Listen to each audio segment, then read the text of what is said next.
Good morning and welcome to the April meeting of the Lextran Board of Directors. My name is Jill Barnett and I'm the General Manager for Lextran. Today's meeting of the Lextran Board of Directors is being held via live video teleconference, and Lextran is providing a physical location at 200 West Loudon Avenue where members of the board can be seen and heard, the public can view the meeting, and where members of the public may attend for public comment in accordance with KRS 61.840. I would advise board members that under the law and in order to count for quorum today, you do need to be seen and heard at all times. So please leave your camera on in order to meet quorum requirements. I would like to turn the meeting over to our chairman, Mr. Harding Dowell, for a call to order and roll call. Thank you, Jill. We'll call to order and we will call the roll. Dr. Acapo is absent, I believe.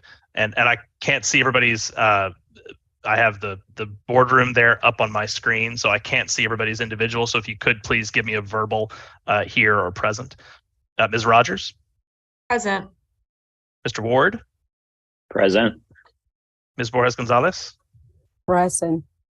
Mr. Schoninger, I believe, is absent. Judge Hughes? Present. Mr. Motley is not here, and I'm here. So we have a quorum. We can move on. We will first open us up to public comment on agenda items. Is there anyone signed up to speak? Yes, Mr. Chair, we do have three individuals signed up to speak. The first one is Adam Jones with Build. So, Mr. Jones, if you would approach the podium, please. All right. Is there a timer or something that I need to look at? Jill, can you clarify how much time each speaker has? I believe it was 3 minutes, but I'm not certain of that. And if we could, I can barely hear Mr. Jones, if we can adjust our microphones. Mr. Chair, I would clarify that each member has 3 minutes to provide public comment for items on the agenda. Let us give our IT folks just a second to highlight Mr. Jones as the speaker and adjust that microphone. Do I need to move closer to the microphone?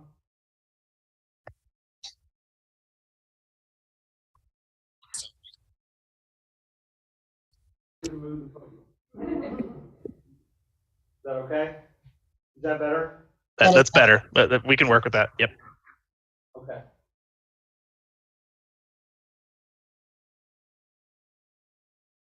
All right. I have brought with me a letter today. This has been signed by roughly 665 citizens. Action on April 24th at 7 p.m. They all know what the letter says. They all sign the letter with knowledge of what the letter states. So I'm going to read the letter now. It is addressed to Ms. Jill Barnett. On Monday, April 24th, over 1,000 people gathered at Central Bank Center for Build's Nehemiah Action. While we are disappointed that Lextran leadership did not attend this community event and respond to our concerns, we remain eager to move forward. As a community, we stand committed to the best future of public transportation in Lexington.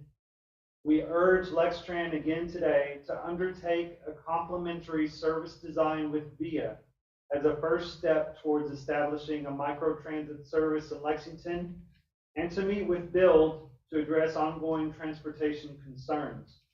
We believe this is a crucial step towards improving the public transportation system in our city. Thank you for your attention to this matter. Sincerely, Build. And I'd also like to say we would again request, we have not received the COA, and it is still not uploaded on the website. We understand that that is a public document, if I'm correct, and we would really like to have that emailed to our Build email. I think Jane has been in contact regularly with Lextran, and so we again request the COA. And also, we were really disappointed that no one from Lextran was able to hear the testimonies of our citizens. Nikki Stenitis of New Vista spoke about transportation being the #1 barrier to her clients at New Vista. And also our own Dave Huckleberry gave an amazing testimony of his own experience and difficulty with Lextran. So again, moving forward, we look forward to meeting with Lextran and working together on this issue. Mr. Jones, thank you. Thank you, Mr. Jones. If I could ask one quick question, was the Nehemiah action recorded and is it available for us to watch?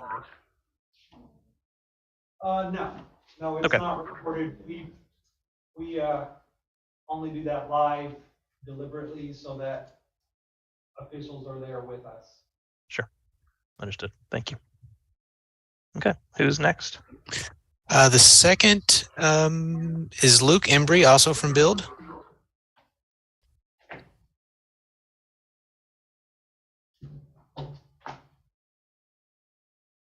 I'm ready whenever you all are.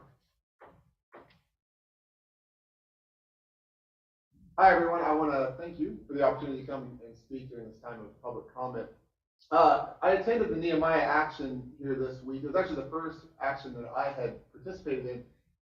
I was very impressed. I was very impressed to see over 1,000 Lexington citizens gathering together to voice their concerns about issues that affect the lives of Lexington citizens. I was also impressed with the amount of thought and work that Build has put into addressing these issues with research-based solutions.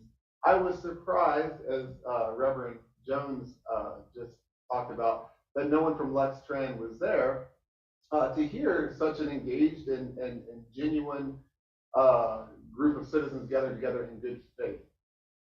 During the committee, during the hearing, we heard, as Reverend Jones mentioned, from New Vista, as well as from some citizens, who highlighted how microtransit could be a solution to overcoming barriers for folks in our community suffering from mental illness. That alone is a worthy reason to consider microtransit. I, however, am coming as a representative of the business community of Lexington, Kentucky. I own a small business. It is a commercial cleaning service. We started our business a couple years ago with the express intention to do good in the city. We are what might be called a social enterprise. We work with folks in our city who sometimes lack access to good jobs for various reasons. Some of our employees come to us from Kentucky Refugee Ministries, and we partner with other bodies here in the city who work to ensure that Lexington continues to grow healthy, strong, without overlooking the least of our community. The way microtransit would help folks like me, business owners, many of my, or some of my employees rely on public transit to get to and fro from work. That works somewhat okay. Honestly, to be able to rely on public transit for what it is can be really inefficient. It requires a great deal of time and coordination on their part. Microtransit, however, would open the doors for many people who may lack reliable transportation to get to their jobs, to help businesses like mine, which ultimately helps the entire economy to grow and to prosper. I think in closing, my one sort of point that I would like to make is that what is good for the least of Lexington is in fact good for all of Lexington. And I would encourage Lextran to consider the well-researched solutions that Build has put together here today. Thank you. Thank you, Mr. Embry. Thank you, sir. Okay, the next name for public comment is Mr. Ulysses Davis. Mr. Davis, if you would approach the podium, please.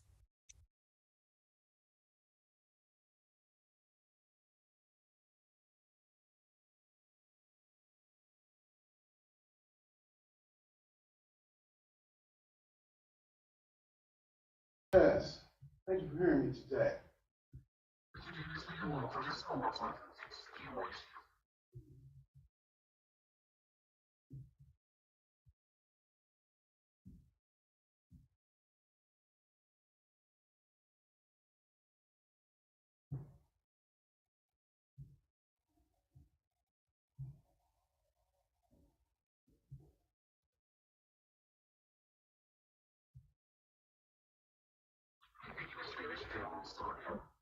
Great.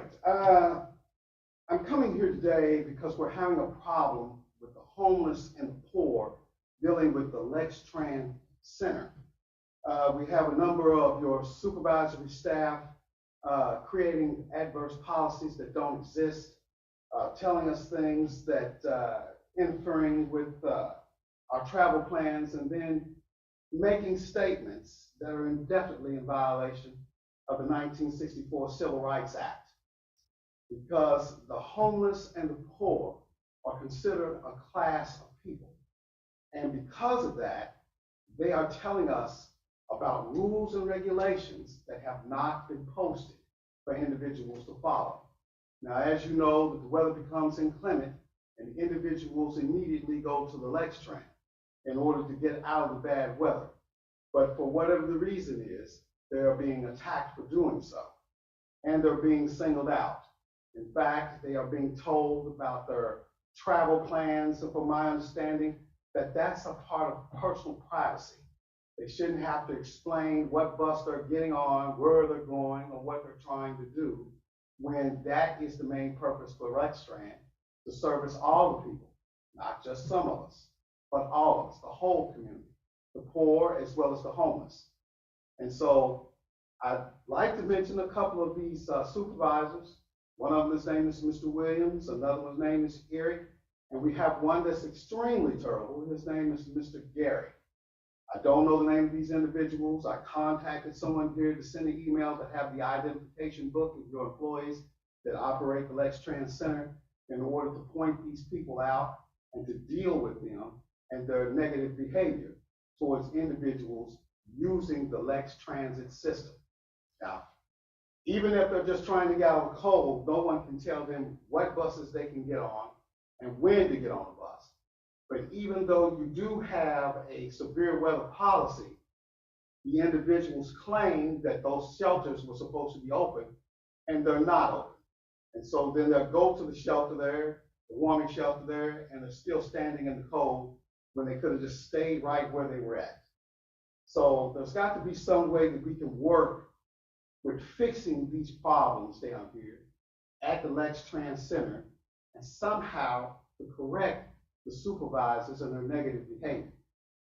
And really, that's all I can say, except for the fact that they're violating Title 42, Title 11, and the 1874 Civil Rights Act, which lets them know that you just cannot create any kind of negative policy towards people.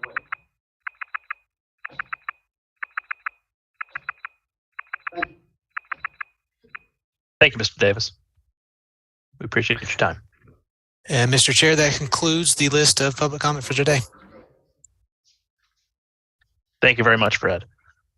We'll move on to approval of the minutes of the March 2023 meeting. Has everyone had a chance to review those minutes? And if so, do I have a motion to approve them? Motion to approve, Judge Thurston. Thank you, Judge Thurston. Second by Ms. Rogers. All right, all in favor? Aye. Aye. Aye. Aye. All right, thank you, everyone.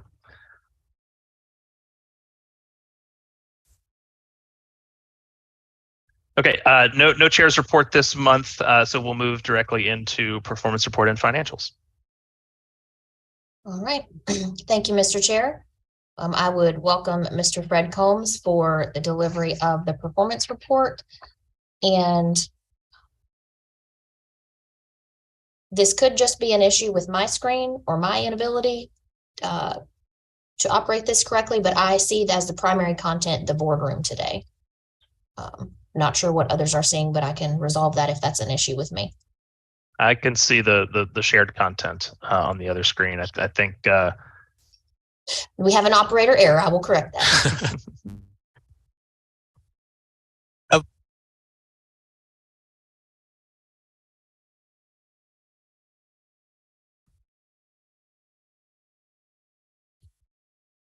Thank you, Alan, and good morning, everyone. Happy to present the March performance report. Our mission statement: we serve people in our community with mobility solutions. And to jump in the highlights for March, we held our annual Safety Awards banquet. We recognized 86 operations and maintenance employees for their safe work and safe habits while on the job. Jill Barnett and Emily Elliott attended the APTA Legislative Conference in Washington, D.C.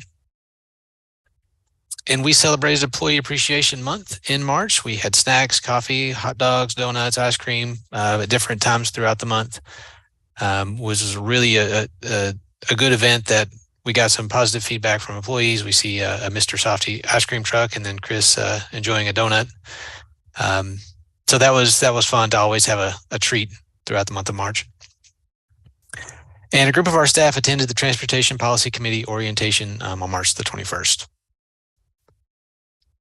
I have two commendations to share with you this month. The first, an operator was very respectful and courteous. She may also have saved my life because she saw a wasp and let me know so it wouldn't sting me. So that goes to show that Lextran operators save the day in more ways than one.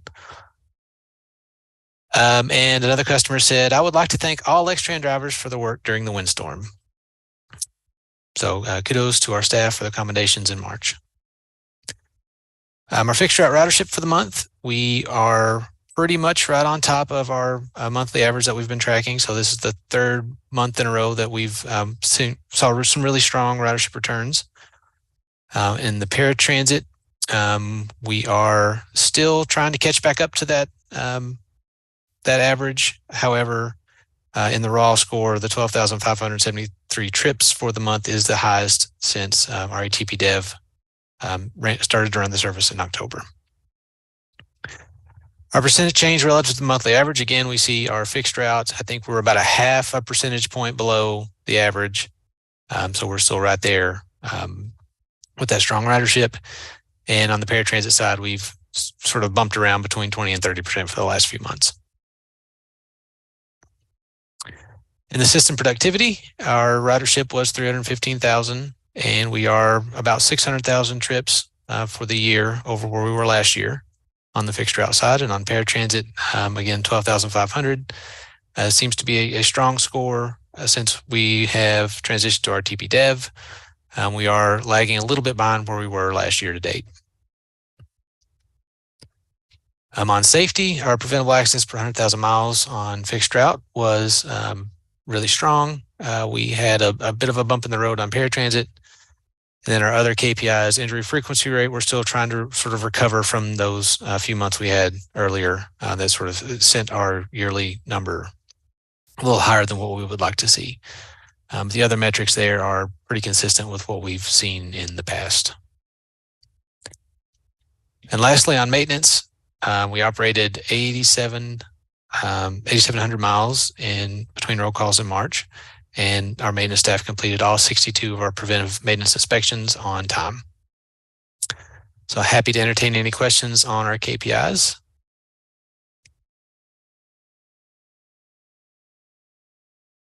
All right, thank you, board. I will pass it on over to Ms. Falconberry for our financials. Thank you, Fred.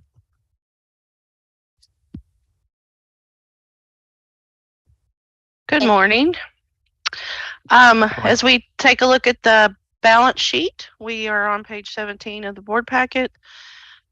We have operating cash is strong at this point at 31 million. Our accounts receivable consists of some grant funding, some state funding, things like that. We are seeing some of that money trickle in, and we should receive more of that through the end of June. Our everything else on the balance sheet looks very similar to what we've had for the last few months, but I'll be glad to answer any questions that you may have. Okay, if not, we'll move on to the budget versus actual with our statement of revenue and expenses. Our property taxes are strong at this point. We've received $21.6 million. That has exceeded our annual budget. We are looking strong with passenger revenue. We've exceeded budget for that also. So we're very pleased with the revenue that we've received. The advertising revenue, there was a question from the work session Harding, you had asked about our advertising revenue, so we did some research, and we are up to about $280,000 at this point. So we will receive more money between now and June above and beyond the 260, but we will not know what that is until the end of June. But at this point, we are above the 260. So I know I wanted to follow up with you on that when we talked about that at the work session. Thank you, Nikki. You're welcome. Our wages and fringe, we're still under budget in those areas. We do have some overtime, obviously, filling in for some positions with some vacancies. We have seen in the last few weeks, we've been able to hire a few more people for our operator position, so we're looking better in that. We, just like every other business, it's like when you gain 4, you lose 3. So we look at this just about every single day. So we are still trying to hire people, of course, but we're doing better at this point than we were a few months ago. Our professional services are still under budget. We've talked about some of that with our contract maintenance and things. You'll see some of that, some spending in that area between now and June for some plans that we have. Our materials and supplies is over budget a little bit. The majority of that line item is for bus parts, so it is over budget a little bit at this point, but not too bad. We've seen diesel, we're right just about on track with diesel. Our year-to-date average diesel cost is at $3.56. The month of March was an average of $2.86. So we have seen that fluctuate some in the last few months. Our CNG diesel gallon equivalent is $2. So by having more CNGs arrive, we are saving a little bit of money with CNG versus diesel. Some of our other areas that we've talked about in the past, obviously paratransit, we know that is over budget, but overall the expenses and revenues look really good at this point. But I'll be glad to answer any questions.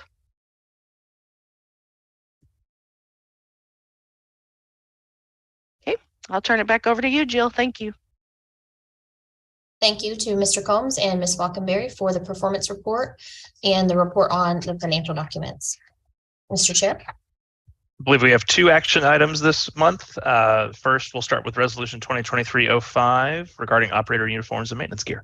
That is correct. Thank you, sir. Our first resolution today for the board is Resolution 2023-05. This is a resolution to award a contract for operator uniforms and maintenance gear.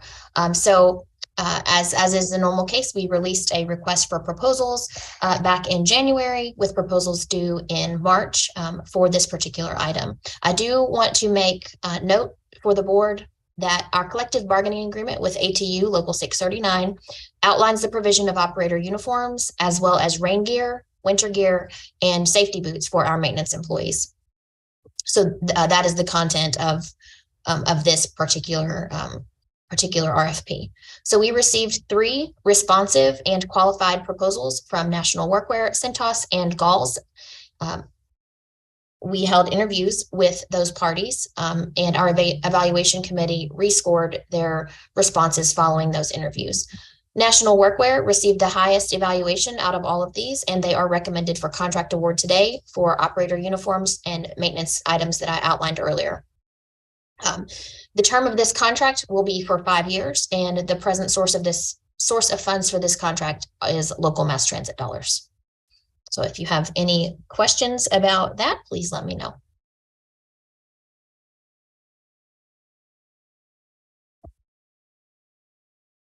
Any questions?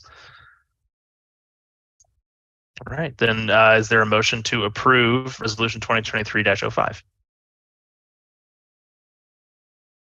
I'll move to approve it. Lindsay Thank you, Thurston. Judge Thurston. Thank you. Is there a second? I second. Thank Ms. you, Lady Letty. Borges. Thank you. All in favor? Aye. Thank you. All right, then our next resolution, 2023-06, the fiscal year 2024 operating budget.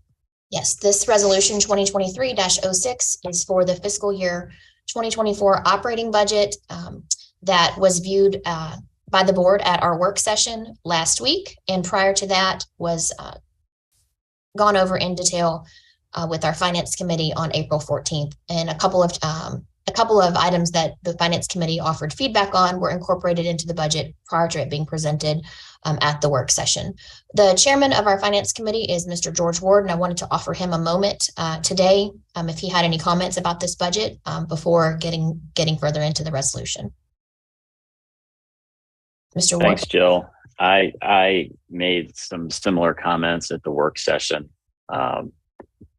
I was the only member of the finance committee that was able to attend the work session. So, Jamie, I let people know that, we spent an hour and a half and we went through the budget line by line, asked a number of questions, gave some recommendations for staff to go back and take a look at a few of the expenses, which they did and modified. And I also mentioned to them that we took a look at some long-term cash flow projections. Thank you, Mr. Ward. Okay. Were there any other questions from the board regarding the budget? Excellent. Then we'd entertain a motion to approve. George, motion. Thank you, George. Is there a second? I second, Lady Borges. Thank you, Lady. All in favor? Aye. Aye. Aye. Thank you very much. And I do appreciate all of you who were able to attend. And I know the great work of the finance committee and the staff on that budget. It's always a heavy lift, and I'm always amazed that it comes together. So well done. We'll look at the change order report, Jill. Yes, sir. Thank you. I do have a change order report today to present to you for informational purposes only. This is a change order with our legal services firm, McBrayer. The reason for this change today is some out-of-scope services and an authorization for subcontracting.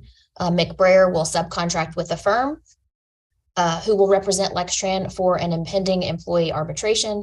The scope of the particular engagement is approximately 36 hours. That could fluctuate depending on a number of factors. Those rates with the subcontractor are outlined here in this change order. But again, we do not anticipate that this would reach the threshold that I need to come back to the board for any approvals on that, but did want to make you aware for informational purposes. And we'll be able to offer you some additional information on that matter in a closed session. The arbitration matter, rather. So, Jill, am I reading this correctly? That the arbitrator, is that a word? Is what's set at 150 an hour, and then the paralegals at 60? No, sir. The arbitrator is appointed through FMCS, which stands for the Federal Mediation and Conciliation Services. So the arbitrator is a neutral party. This engagement is for our legal representation during the arbitration. So that person, our legal representation, will not be a member of McBrayer, but will be someone Lextran has worked with on an arbitration in the past that is from an outside firm. Got it. Thank you.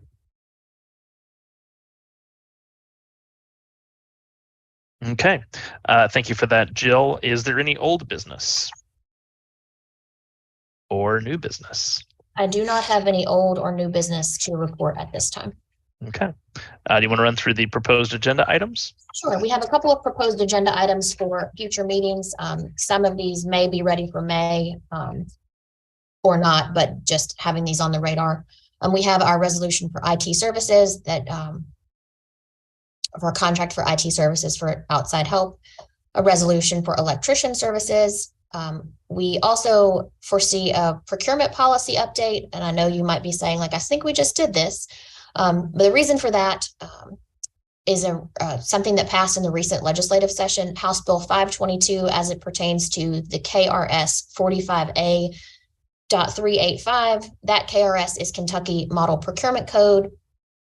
House Bill 522 made a modification for that, and that modification is the threshold at which a public agency such as Lextran must advertise a competitive bid. That threshold is currently $30,000.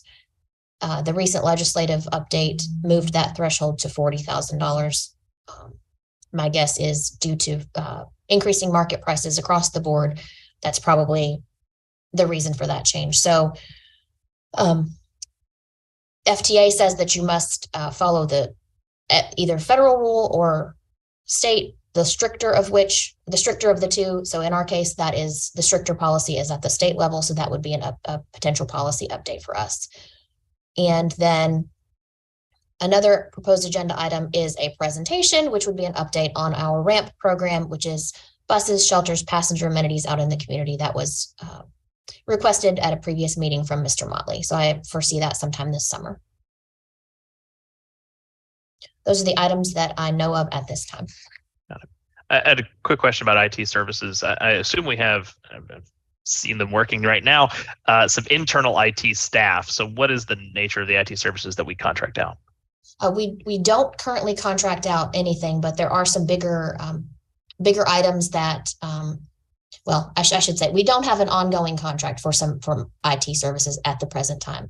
We have had outside help in the past when we've done things like a transition to the Office 365 and some server updates and things of that nature. Those contracts were more in place for like particular job specific engagement. This would allow us to have a firm on call in the event that we have a bigger ticket item. Alan and or Fred are unavailable. We have some bigger projects that we need some guidance on. The scope of this also includes a network security audit and evaluation. And Alan or Fred, correct me if I misspoke on that. No, I mean, that hits all the major highlights. We've got this particular RFP designed to make sure that we have the appropriate knowledge for what they call Tier 3 and Tier 4 support. And that is interfacing at a very, very technical level, especially like Tier 4 support, which is transit-specific technology, interfacing with our network to make sure that we have a knowledge base. Again, it's something, if Alan and I both, if our Powerball ticket comes through and, Lextran has that knowledge base available. And then our initial project, as Jill mentioned, was that network and security audit that will look at our network as it is now and give us some ideas on what we need to plan for the future, as well as give the winning firm an opportunity to see our network as it is now. So they do have that knowledge if something were to come up that we would need their support.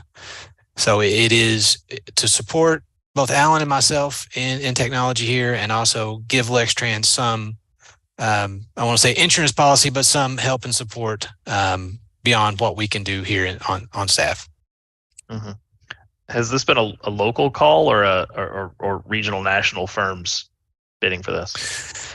We do have some regional firms, and I think there's one national firm who has at least one, maybe more. But there is a strong local proposals as well. Okay. I do want to follow up Mr. Combs' comments and just add that in addition to one particular item, which is clearly outlined in the scope of work, one particular project, the rest of the projects would just sort of be handled on an on-call basis. So we're not going to be paying a retainer or anything like that on an ongoing basis. We would just pay them for the work that they do. We have not historically had a lot of contracts like this in place, but as Mr. Combs said, it can help to serve as an insurance policy and be there when we need it, should that situation arise, rather than us get in a moment where we can't do something because we need to go through a competitive procurement or something of that nature. Also want to offer the board some reassurance that the procurement policy does establish signing thresholds. So again, nothing should reach to the level of spending that the board would not be aware of, because I would have to bring that back to you for approval. Thank you. Jill, I have a question. Do you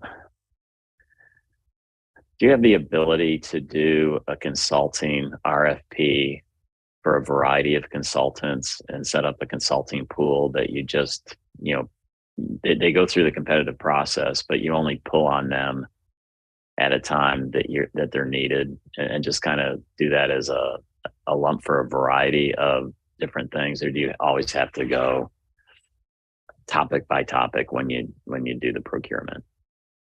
I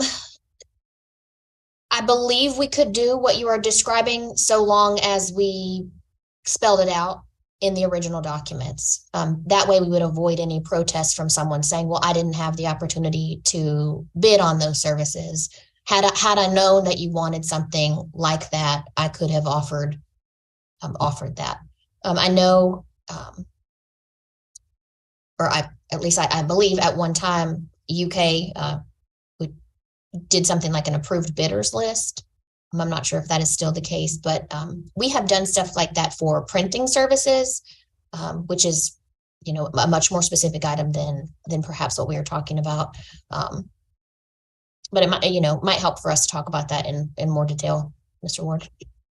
Yeah, think about it. UK's got one for financial related services, and then UK Healthcare has one for every consulting topic that you can imagine. Okay. And so it's a lot more convenient, I think. Mm-hmm. Going through the initial ones takes some time because you've got a number of respondents, and you may accept more than one in a particular area. So it gives you some choices down the road. Thank you.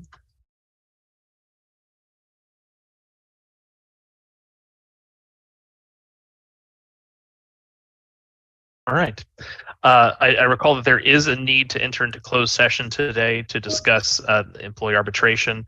Jill, I don't remember if we have to vote to go into closed session or not. Yes, you will Mr. have a motion. Chair. Yes, you will have a motion from one member of the board before that board member makes the motion and there is a call for a vote. I do want to say that should we get into closed session, get to that point, you will receive a prompt or should receive a prompt rather from Zoom that you're being invited into a breakout room.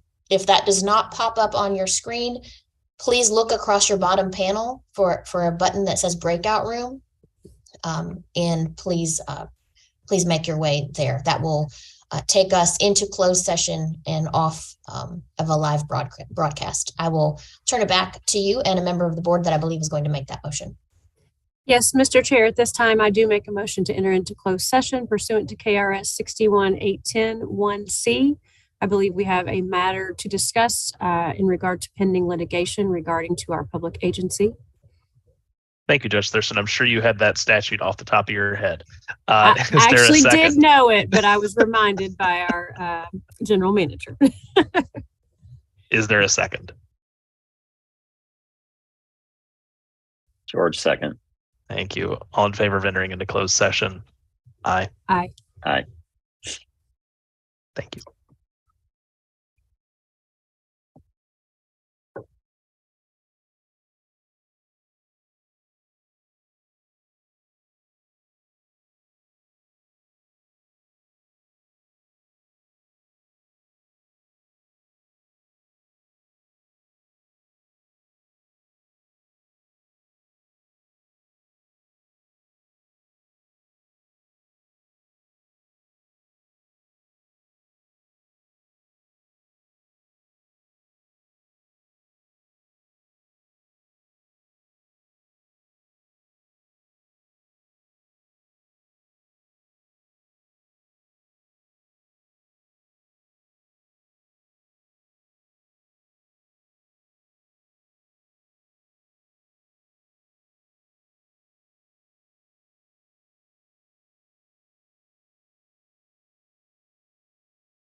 Okay, Mr. Chair and members of the meeting, it is 11:22.